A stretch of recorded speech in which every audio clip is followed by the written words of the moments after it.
A grande revolução memo-informacional ocorrida nas instituições que reúnem, catalogam e dispõem objetos ao olhar do público dá-se na modernidade no final do século XIX e no século XX. Da mesma forma que a eletricidade desencadeou a segunda revolução industrial, a eletrônica propiciou a revolução digital. Deixa eu ver se eu consigo usar. A história da revolução digital se inicia, quer dizer, uma versão da história, né? Em 1843, quando Ada, a condessa de Lovelace, filha de Lord Byron, publica notas sobre a máquina analítica de Babbage no periódico Memória Científica, o Scientific Memoir. Em 1940, em meio à Segunda Guerra Mundial, Alan Turing cria a máquina decodificadora de mensagens estratégicas que buscava, na velocidade de processamento de dados, obter resultados de um cálculo matemático diariamente, pois em menos de 24 horas, já no dia seguinte, as mensagens eram recodificadas. Quem assistiu o filme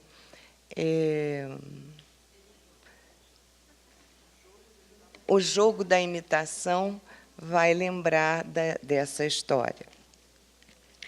Alguns anos depois, a velocidade de uma resposta dada a uma pergunta feita ao museólogo, ao bibliotecário ou ao arquivista por um visitante é um divisor de águas nas relações entre público e instituições. Nesse sentido, o primeiro momento de informatização dos museus, por exemplo, pode ser considerado aquele no qual foram desenvolvidos bancos de dados para registrar e inventariar coleções de peças adquiridas. Essa aí é um cartão perfurado mostrando um pouquinho a evolução da máquina de Babbage, né? E por tantos recursos que nós usamos para criar nossos bancos de dados.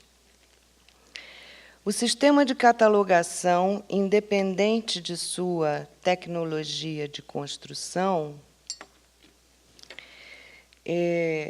e uso, é representado por uma matriz composta de células de memória para os objetos e os seus atributos, o que permite manual, mecânica e eletronicamente o cruzamento dos dados para responder à pergunta feita ao sistema de informação.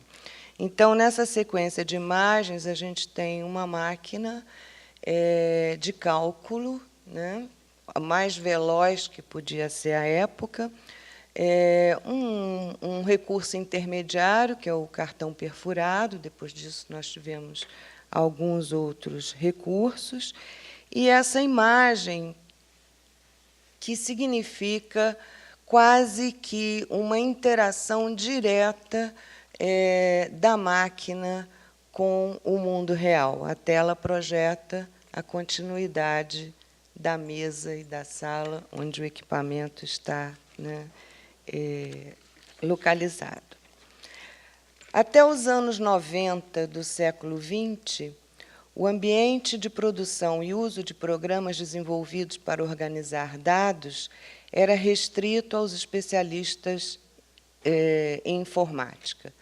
Com o desenvolvimento de interfaces homem-máquina mais amigáveis, a informação e suas tecnologias estão hoje a serviço do cotidiano da população e não mais encapsuladas ao universo dos especialistas.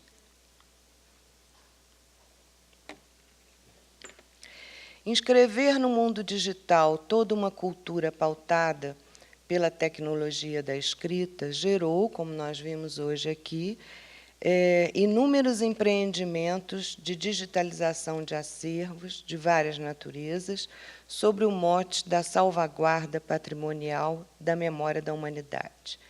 No entanto, como postula Michel Melot, e aí está a epígrafe que consta no texto, o objeto patrimonial é simplesmente um objeto graças ao qual uma comunidade existe. A comunidade precisa do objeto para existir, e o objeto precisa da comunidade para assegurar seu valor patrimonial, que já tem incorporado nesse um valor informativo e um valor documental. Essa relação necessária de reciprocidade entre memória e patrimônio foi objeto de pesquisa nossa durante 4 anos entre o Brasil e a França. Foi um edital da CAPES chamado Projeto Saint-Hilaire, e teve como resultado a construção do seguinte princípio: o devir patrimonial da memória está atrelado ao compromisso de memoração do patrimônio. A reflexão sobre esse princípio implica a análise de três processos. A patrimonialização, a memoração e a mediação. Foram essas as discussões que a gente teve ao longo desses 4 anos, em que discutíamos a questão da patrimonialização dos objetos, da função de mediação dos museus entre a sociedade e o patrimônio preservado.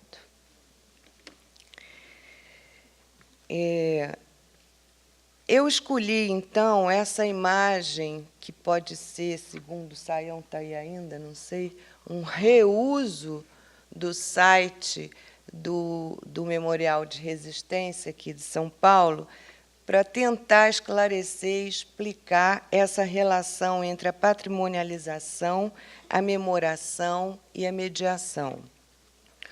O Memorial da Resistência exemplifica essa relação a partir da arquitetura de informação de seu conteúdo apresentada em seu website.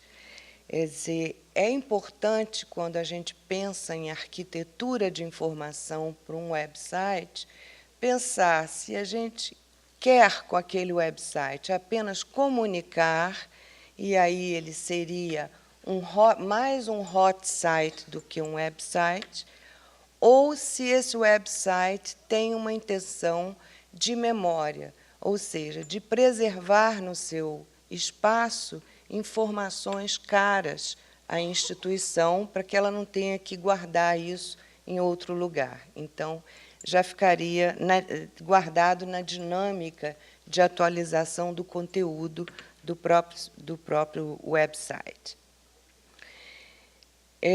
A imagem classificada para representar o processo de memoração é a do movimento das diretas já, mostrando milhares de pessoas que foram às ruas do país lutar pelo fim da ditadura civil-militar no ano de 1983.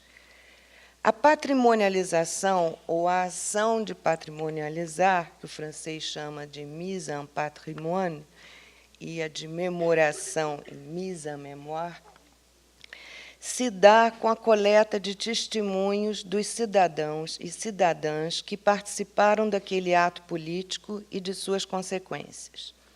Essa ação é detalhada na imagem ao informar que o processo é contínuo e regular, o que vem a demonstrar que a memória não é algo dado no passado, mas é uma construção do presente. O terceiro processo, a mediação, representado pela imagem do centro de referência, menciona não só a biblioteca, como também os programas culturais e educacionais sobre o evento e seus desdobramentos na vida social do país. O destaque como mensagem de fundo é a expressão lembrar é resistir. Os museus constituem, assim, se constituem, assim, na fronteira existente entre a ação de informar ao público sobre a vida social dos objetos, aí eu cito lá o Appadurai, com a obra que vocês devem conhecer, que estão musealizados, e a função institucional de memorar os objetos a partir do efeito de um contínuo com sua comunidade de origem, em razão de que conservam os rastros de uma certa memória social. Segundo Octave de Barry, esses rastros podem ser entendidos também como restos memoriais, pois exercem duas funções sociais. A primeira diz respeito à preservação de um passado mediado por objetos que perderam sua função original e ganharam outra, tipológica, simbólica ou memorial.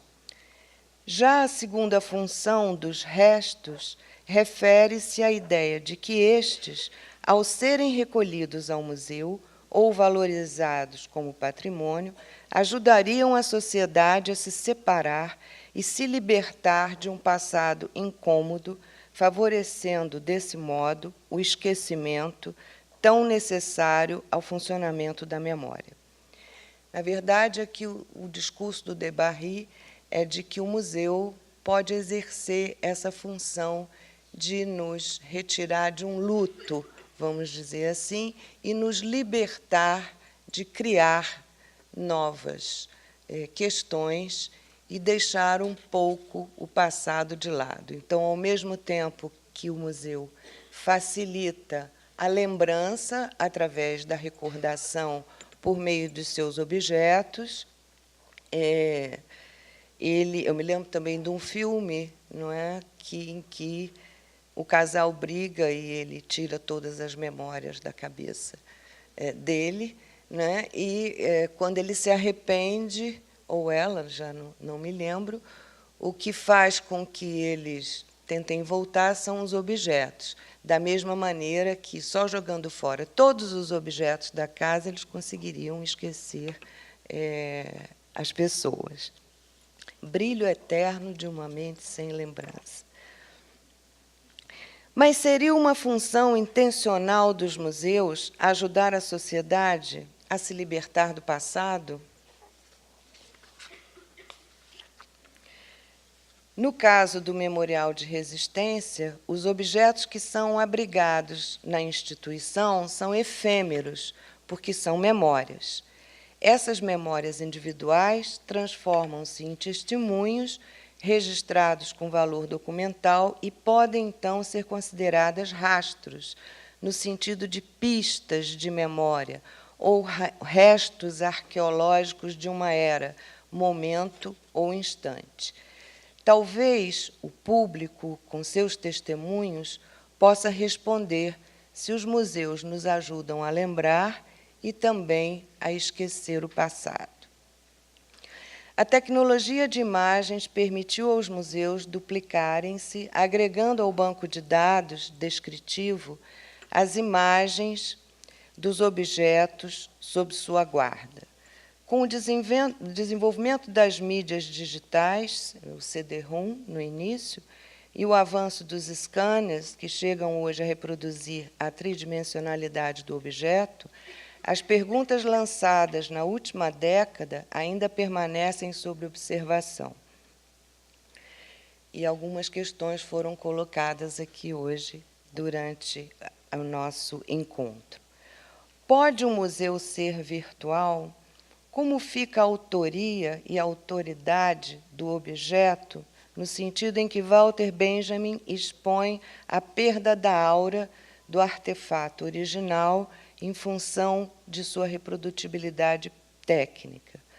Como deslocar a aura de um objeto original, que é virtual, para a sua cópia em 3D analógica?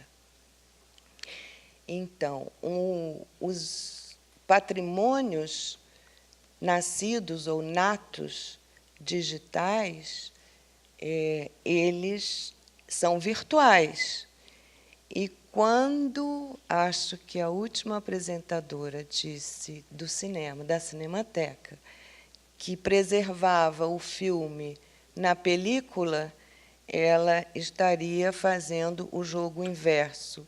O original é o virtual para aquela ação e a película é sua cópia analógica. Aonde que estaria a aura ou o valor ou a autoridade? No virtual ou no analógico? Odile Leguerne, ao lado de Bernard Deloche e no Brasil de Rosalie Henriques, trouxeram discussões dos espaços memoriais para o campo dos museus. Odile parte do pressuposto que a missão do museu é a da aquisição de saber pelo público.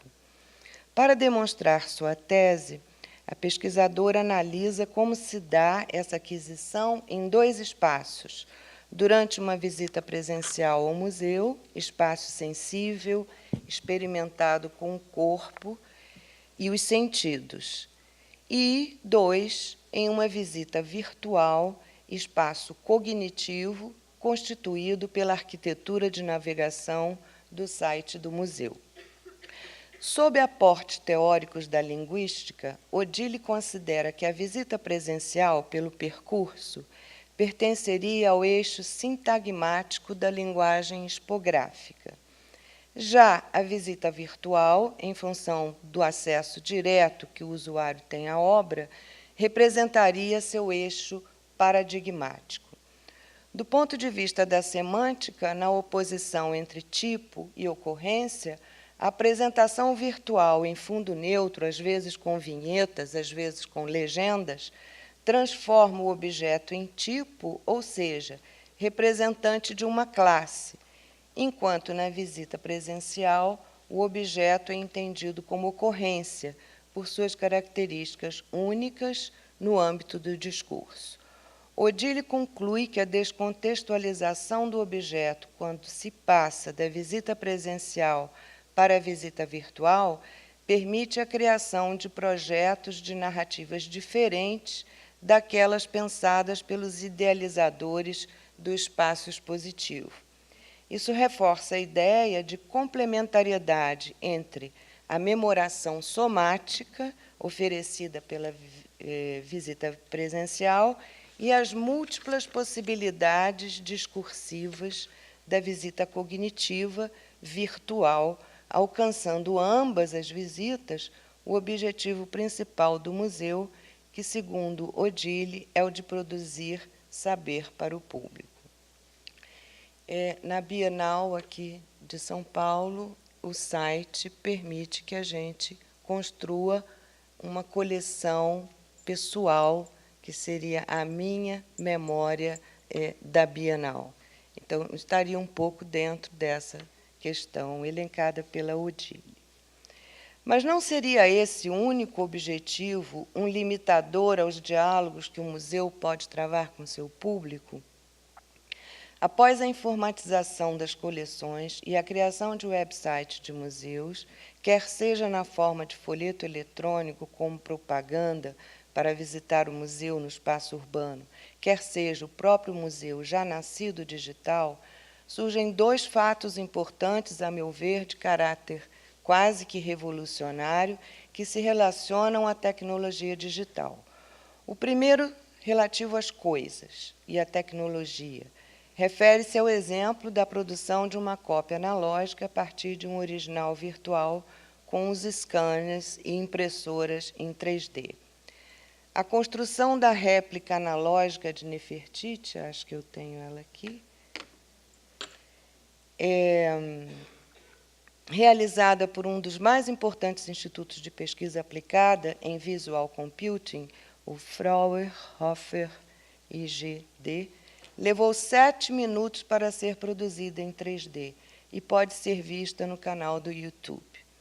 Teria a cópia analógica de um original digital vida própria e aurática, com garantia cognitiva por uma memória coletiva representada pela comunidade e garantia de ocorrência ao longo das vivências experimentadas em percursos expográficos? É bem verdade que essas experiências são efetuadas por outras razões, além das que estamos discutindo aqui agora. Por exemplo, a do arquivamento a longo prazo e em grande escala dos modelos virtuais em 3D. Uma outra razão seria o desenvolvimento de formatos 3D à prova de futuro, quer dizer, de tempos em tempos os formatos digitais mudam. Direitos legais referentes aos modelos 3D, criação de estratégias para certificar a origem dos artefatos visuais. O segundo fato diz respeito às pessoas. O primeiro às coisas, o segundo às pessoas. E refere-se ao uso dos aplicativos para celulares que propõem maior interação com o público e o corpo técnico dos museus. Aproximar público e museu tem sido o objetivo dos apps ou apps de telefonia móvel criados para favorecer essa troca informacional. Os aplicativos oferecem informação ao público sobre o museu e, ao mesmo tempo, o público insere comentários, narrativas e objetos, fotografias e filmes que retroalimentam as coleções museais. A modificação da flecha do conhecimento se dá em ambos espaços, virtual e presencial.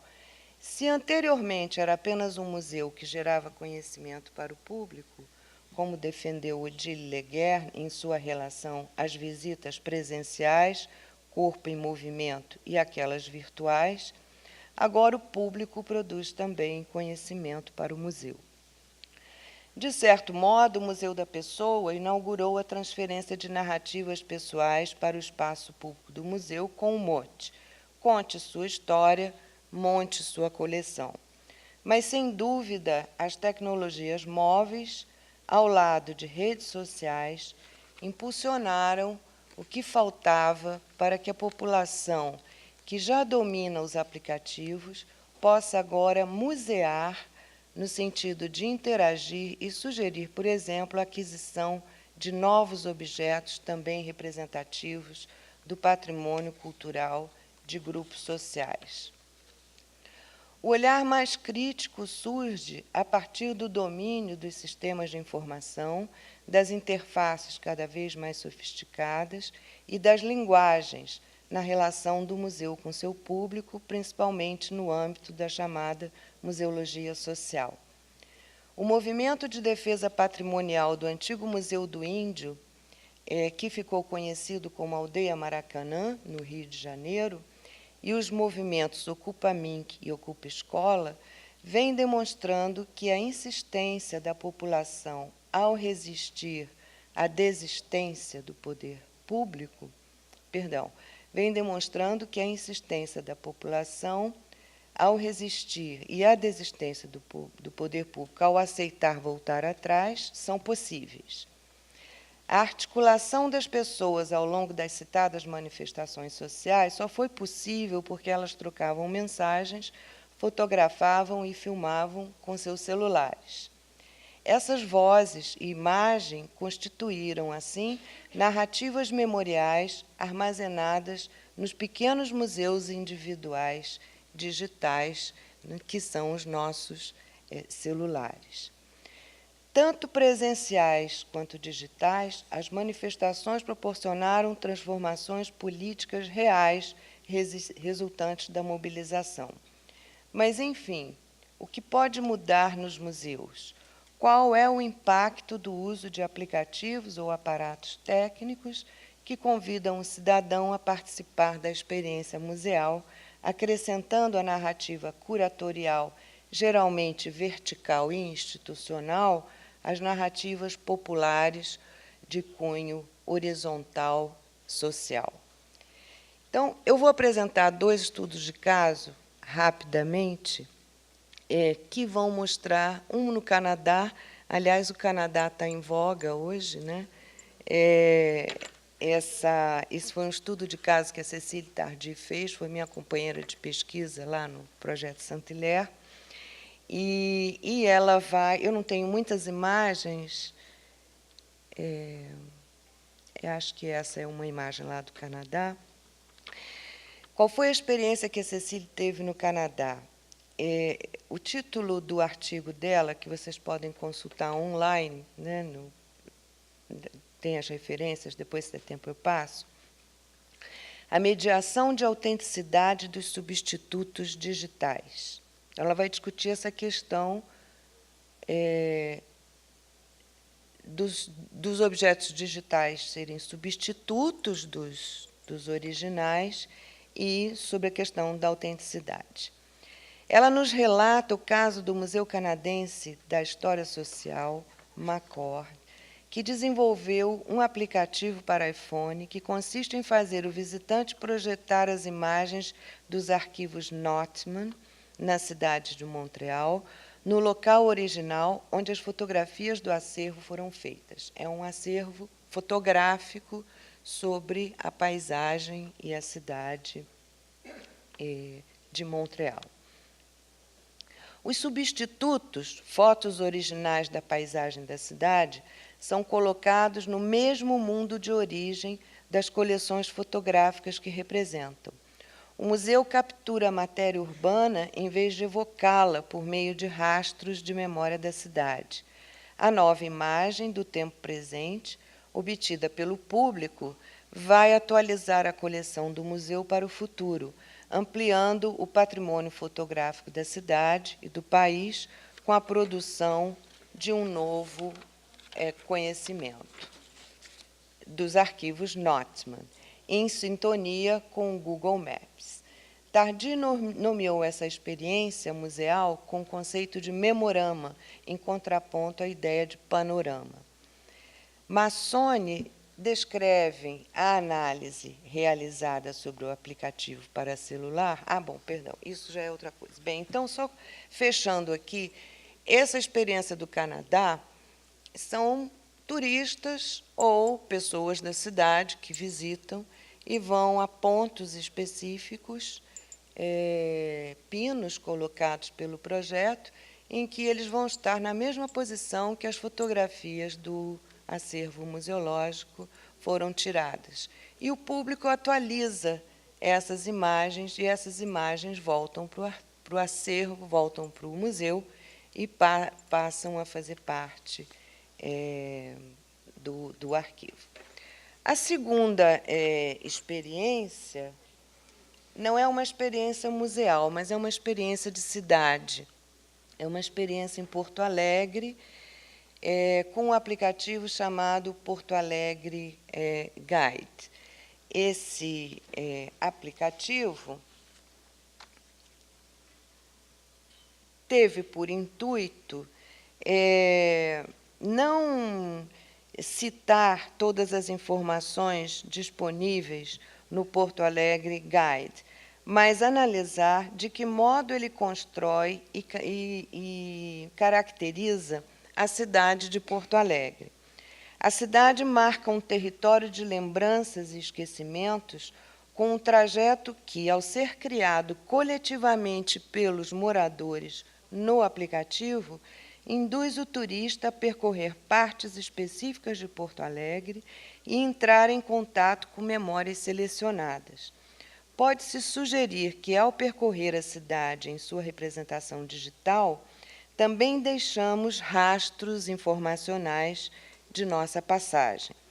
A memória perpassa a narrativa da cidade, principalmente se considerarmos que Porto Alegre Guide é um aplicativo que permite o envio de sugestões de conteúdo. Assim, os moradores têm a oportunidade de compartilhar seus lugares preferidos, exercitando uma memória afetiva em relação à cidade. E o que seria o turista descobrindo Porto Alegre, se não alguém que deixa e carrega marcas ao percorrer esses espaços? Podemos sugerir que ele, ao percorrer a cidade pelo aplicativo, se insere não só na história, mas na criação de uma memória do local, de seus habitantes e dele próprio. Então, aí eu trouxe só essa imagem, porque, na verdade, é uma arquitetura informacional do aplicativo, né? O que ele nos proporciona. Ele tem essas duas partes, compreenda e experimente, e tem toda uma estrutura que foi criada pelos construtores do aplicativo. Aí tem um mapinha com indicações de locais turísticos, de referência, e essa última foi uma brincadeira que eu fiz com o Paulo, diretor do Museu Histórico Nacional.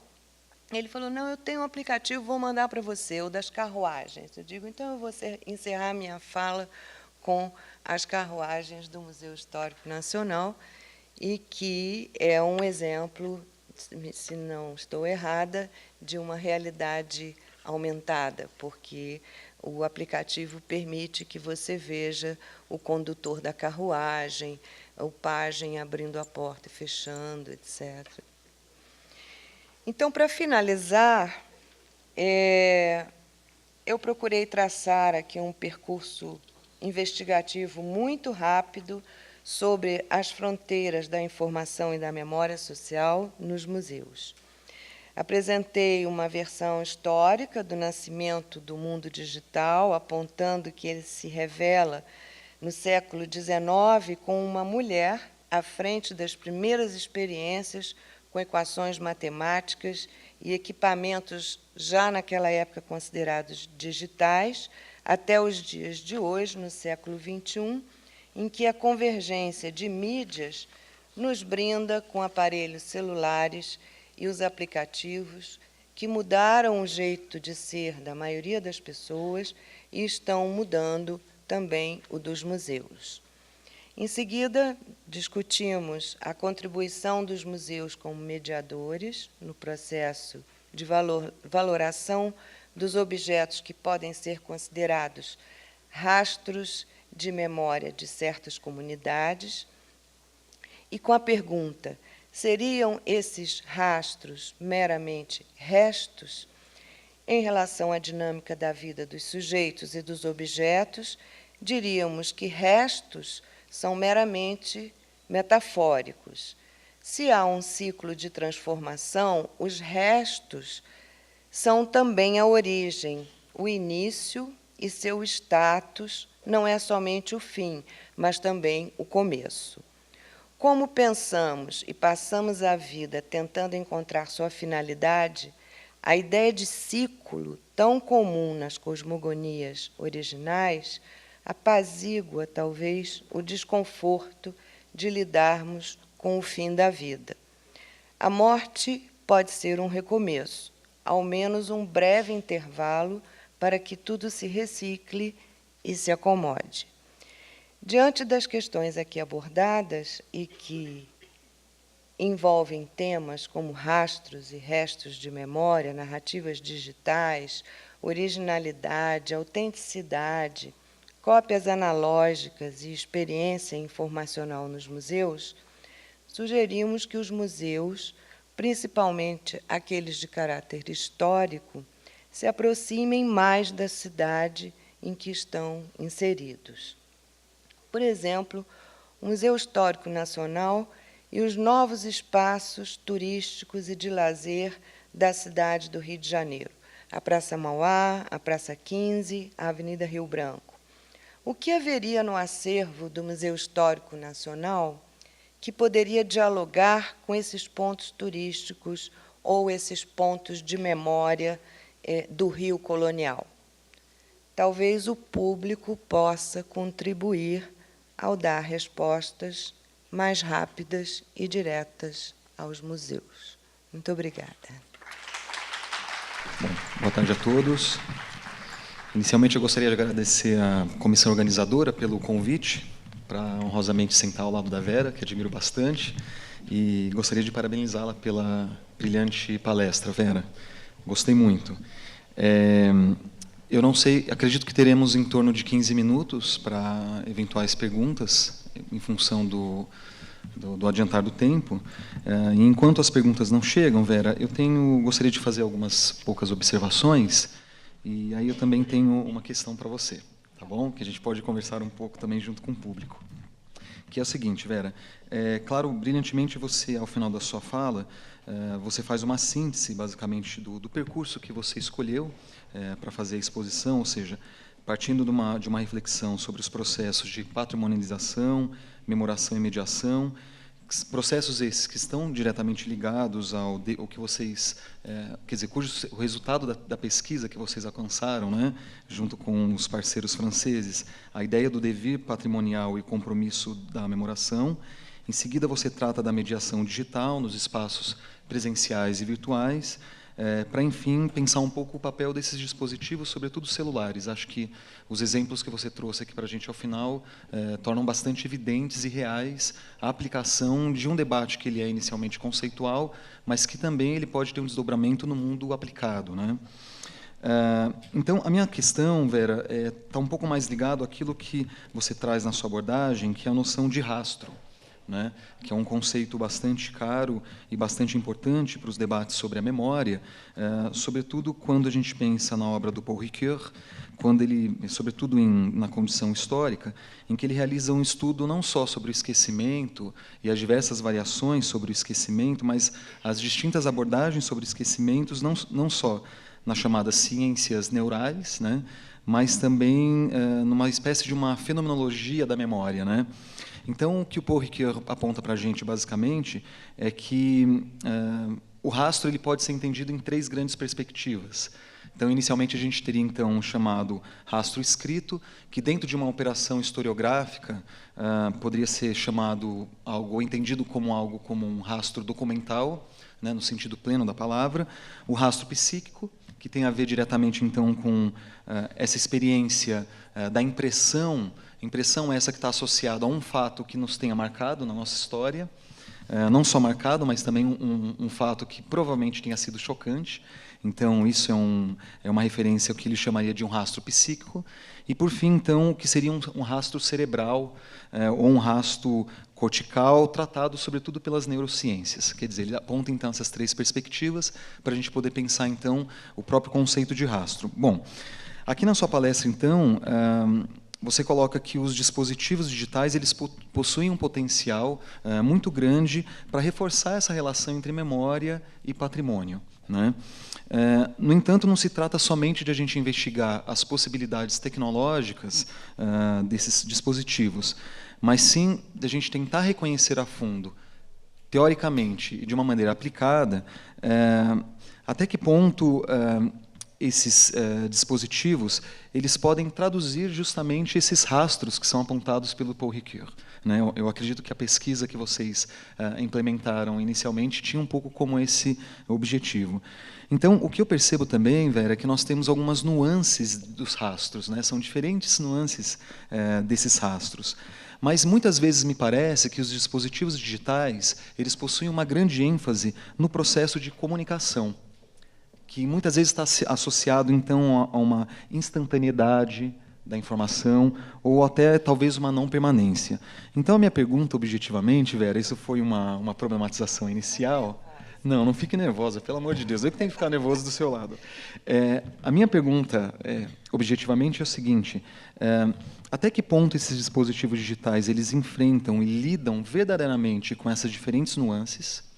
Se nessa pesquisa que vocês conduziram, vocês perceberam essas nuances que muitas vezes não são tão objetivas, né, elas estão muito mais no plano de uma subjetividade, levando em consideração, sobretudo, o fato de que existe uma fragilidade no jogo entre a memória e o rastro, né? A gente convive com essa fragilidade o tempo todo, até mesmo porque a memória ela vive sempre essa tensão, como a gente sempre discute no campo da memória, entre a permanência e a ausência. Então, a minha pergunta é essa, quer dizer, até que ponto esses dispositivos digitais eles lidam com essas diferentes nuances? Claro, nós temos aqui algumas pistas a partir do exemplo que você nos trouxe, mas essas nuances elas são visíveis, quer dizer, elas ainda demandam uma agenda de pesquisa mais profunda na relação entre o universo digital e a memória enquanto conceito? Quer dizer, qual que seria o momento que nós estamos dentro desse debate? Tá. Bom, vou tentar pensar a respeito. Em primeiro lugar, esses foram exemplos de possibilidade, não são frutos de uma pesquisa com aplicativos, não são resultados de uma pesquisa mais ampla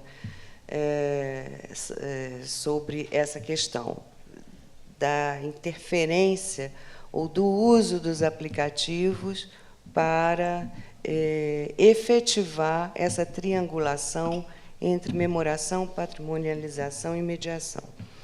A ideia principal aqui, ao trazer essa discussão da memoração, patrimonialização e mediação, seria mais para contribuir com uma questão que eu talvez não tenha abordado aqui. Eu fiz alguns cortes na fala original, mas seria, talvez, pensar teoricamente o que selecionar, como selecionar e por que selecionar. Quer dizer, por que selecionar? A gente entende que é impossível guardar tudo e preservar todos os objetos criados pelo homem durante todos os séculos. Então, nós todos temos consciência que a gente não consegue guardar todos os objetos. Mas, se a gente não consegue guardar e temos que selecionar, vamos selecionar com base em que critérios? Ninguém seleciona nada, não é? Nem os nossos e-mails. Agora que a gente está com pouco espaço, começa a selecionar. Mas os e-mails, desde 8 anos atrás, que você simplesmente rola a tela. Na hora que vão lá e te cobram X dólares de mais espaço, você diz, não, vou cortar, mas vou cortar o quê? Vou cortar de trás para frente, vou ler tudo e selecionar o que eu quero, o que eu não quero. Então, essa ideia desse estudo com os pesquisadores na França, de colocar o museu como mediador entre a memoração e a patrimonialização, era para dizer que os objetos guardados nessas instituições culturais, não só o museu, eles precisam de seleção. A gente não consegue conversar muito sobre isso, mas é evidente que um museu não pode só adquirir peças, crescer, mudar de prédio. Ele num dado momento, teria que selecionar qual a sua função naquela sociedade, que papel de mediação é esse. Mas é preciso que haja, não é, uma ligação com a origem, que é exatamente a frase do Michel Melot. Quer dizer, se não há essa ligação, por que preservar um objeto que não tem ressonância ou eco num determinado grupo ou numa determinada sociedade? Então, a ideia maior de trazer essa discussão, de abrir essa discussão, começar a publicar sobre isso, é para que as pessoas pensem na possibilidade de separar, descartar, ou doar, ou reciclar, enfim, objetos que têm pouca ressonância com a sua comunidade de origem e reter outros que tenham uma ressonância maior. Acho eu, e isso eu estou lançando aqui questões, porque eu não respondi nem a aura do Walter Benjamin, nem os rastros e restos, mas principalmente os rastros. Precisaríamos fazer um dicionário ou escrever um artigo mais denso sobre isso, porque o significado de rastro varia de autor para autor. A gente não consegue ter uma... Tem a abordagem do Carlo Ginzburg, né? Não é? Até os olhos de madeira, o que representar, né? Então, a ideia de estudar trazer esses dois exemplos de aplicativo foi para alimentar aí o público jovem a pensar, não é, de que forma ele vai participar dessa mudança também que os museus estão sofrendo, que as bibliotecas e os arquivos, por mais que sejam documentos recolhidos e não adquiridos, mas os arquivos sofrem o mesmo problema de excesso de documentos para preservar. E a gente viu aqui os nossos colegas, principalmente Sayão, mostrando o que seria essa publicação ampliada, que níveis de descrição você teria que ter para, de fato, proteger o objeto por um tempo maior. A gente vê que, às vezes, nós estamos gastando uma fortuna em digitalização sem seleção, mas não estamos nos preocupando com aquilo que já está digitalizado. Então, não estamos fazendo as camadas de metadados necessárias para manter aquele objeto digital acessível. Eu tenho a impressão que, se a gente não cuidar disso, tudo isso que está digitalizado, um dia nós não vamos conseguir ter acesso mais por conta da tecnologia. Então, acho que a minha mensagem, talvez, entre linhas aqui, seria: temos que começar a pensar em selecionar. Não é? Me parece que a Biblioteca Mundial Digital ela é uma biblioteca que teve por meta recolher documentos ícones de cada país sobre sua própria memória, mas extremamente seletiva. Ela não é uma biblioteca acumulativa, é uma biblioteca seletiva. Não sei se eu respondi. Sim. Não é? Ótimo, Vera. Obrigado. Vera, nós temos aqui duas perguntas feitas pela mesma pessoa, e eu farei as duas perguntas de uma vez, tá bem? Mas tem a ver diretamente com essa questão que você já colocou, que a pergunta, então, é da Regina. O que define ou determina a aura de um objeto documento? O tempo? Em que obra do Benjamin se aborda esse tema, né, ou figura esse tema? E a outra pergunta é o seguinte: no futuro, as redes sociais servirão à pesquisa historiográfica, além das memórias? São essas as questões. Mas eu peço para você. Eu repito a segunda, sim. Então, a primeira é: o que define ou determina a aura de um objeto documento? E qual é a obra do Walter Benjamin? É a obra de arte na sua reprodutibilidade técnica. É uma delas, porque o Benjamin escreveu esparsos, não é? Textos pequenos. A gente vai encontrar esse conceito, de uma maneira ou de outra, em outras obras dele, mas, especificamente, existe um artigo, ou dois, que vão falar exatamente sobre isso. Esse conceito do Benjamin é um conceito datado. O mundo, naquela época, estava começando a se modificar em termos de reprodutibilidade. É a era do cinema, a era da fotografia, e a grande pergunta que se fazia na época era da qualidade, vamos dizer, a aura no sentido da fruição do objeto único, porque do momento que você reproduz, aquele objeto poderia perder essa aura da unicidade, não é? É aquilo que a gente sente quando entra no museu e vê uma tela de um pintor que gosta. É diferente do que ver a tela virtual ou uma fotografia da obra. Então, é nesse sentido em que ele também adiciona que a sociedade está perdendo a experiência para viver a novidade, o novo. A informação para Walter Benjamin é o novo, né? É algo como uma notícia do jornal. É diferente, que não nos traz experiência. A experiência é aquilo que a gente constrói junto com o outro. Ele vai falar isso nessa mesma obra, né, no narrador.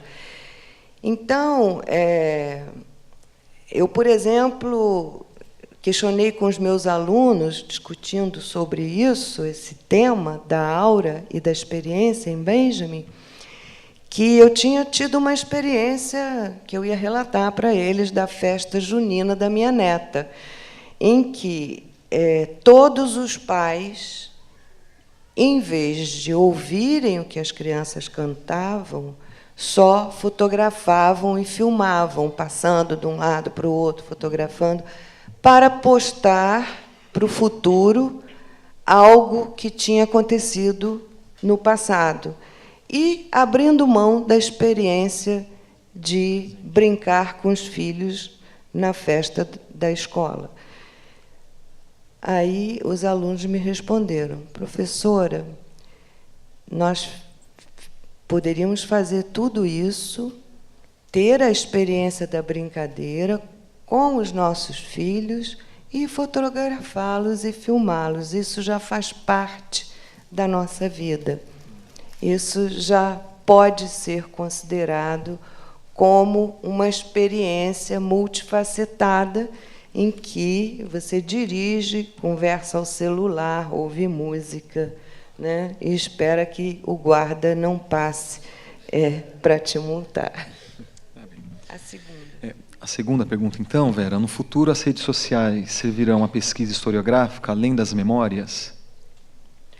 Olha, já há um movimento de recolhimento dessas narrativas orais, que eu chamo de memo-informacionais, né, das redes sociais, né? A Library of Congress comprou todo o acervo de tweets, mas não sabe o que fazer ainda com essa coleção. Os meus alunos que trabalham com narrativas memo-informacionais na web, eles guardam essas memórias em aplicativos como Evernote e outros que armazenam coleções particulares.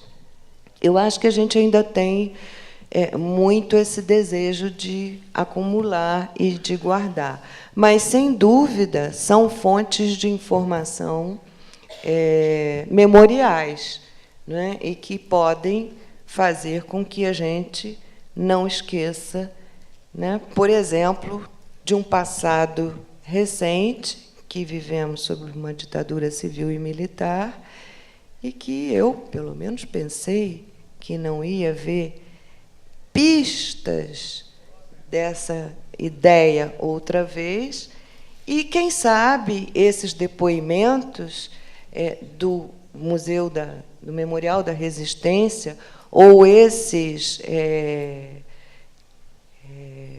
documentos, esses objetos digitais guardados por essas pesquisas, não sejam importantíssimos para nos defender de certas agressões descabidas, né? Então, eu acho que, como o mundo tem a tendência de ser cada vez mais digital, tudo digitalizado, o armazenamento dessas narrativas vão se aderir aos nossos arquivos, às nossas bibliotecas, e vão fazer parte de acervos natos digitais. Muito bem. Está bem, Vera, muito obrigado. Bem, não recebemos mais nenhuma pergunta. Alguém gostaria de aproveitar esses últimos segundos? Não? Bem, então, eu acho que, pelo andar da hora, é momento de nós finalizarmos. Vera, mais uma vez, agradecemos, então, a sua presença, a sua palestra, e dizer que foi um prazer enorme. Tenho certeza que é uma contribuição que vem de uma perspectiva teórica, porém necessária. Ela é fundamental para a gente pensar no universo não só das construções dos documentos, mas também essa aplicabilidade e alcance dessa aplicabilidade. Eu acho que é isso, então a todos. Obrigada. Eu acho que é isso, então, gente. E provavelmente o nosso mestre deve dar os recados sobre o evento. Tá bem? Agradeço. Obrigada.